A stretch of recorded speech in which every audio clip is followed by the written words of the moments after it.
Hello everyone. Today we'll be talking about triple assessment of a breast lump.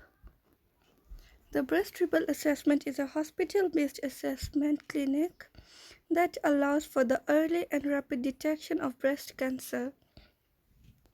Women and men can be referred to this one-stop clinic by their GP if they have signs or symptoms that meet the breast cancer 2-week wait referral criteria, or if there has been a suspicious finding on their routine breast cancer screening mammography.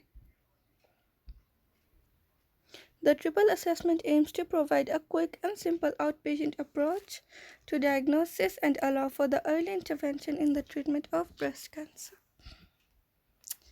So the first thing that's involved in the triple assessment is history and examination. A detailed history and examination are performed by a breast surgeon or associate specialist. In the history, further to the clinic details of their presenting complaint, any potential risk factors are identified, including family history and current medications. The full breast examination is described, however, predominantly focuses around breast palpation and assessment of the axillary nodes. Then the second thing that we do under the triple assessment is imaging. The mainstay of imaging during the triple assessment is based around either mammography or ultrasound investigations. Mammography involves compression views of the breast across two views, oblique and craniocaudal, allowing for the detection of mass lesions or microcalcifications.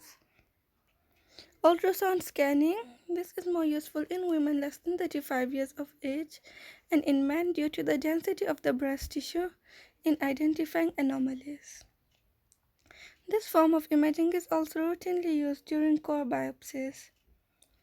MRI imaging is not useful in the mainstay of triple assessment, however, can be useful in the assessment of lobular breast cancers and in assessing response to neoadjuvant therapy. Whilst it has high sensitivity, it has a low specificity. Then the third thing that's involved in the triple assessment is histology. A biopsy is required of any suspicious mass or lesion presenting to the clinic, most commonly obtained via core biopsy. A core biopsy provides full histology as opposed to fine needle aspiration (FNA), which only provides cytology, allowing differentiation between invasive and in situ carcinoma. The test can generate important information about tumor grading and staging and has a higher sensitivity and specificity than FNAC for detecting breast cancer. If a woman has recurrent cystic disease and the lesion is clinically assessed, this can be aspirated using fine needle aspiration at this stage for cytology and to relieve symptoms. So that's all about triple assessment of a breast lump. If you like the video, please like, comment, subscribe. Thank you.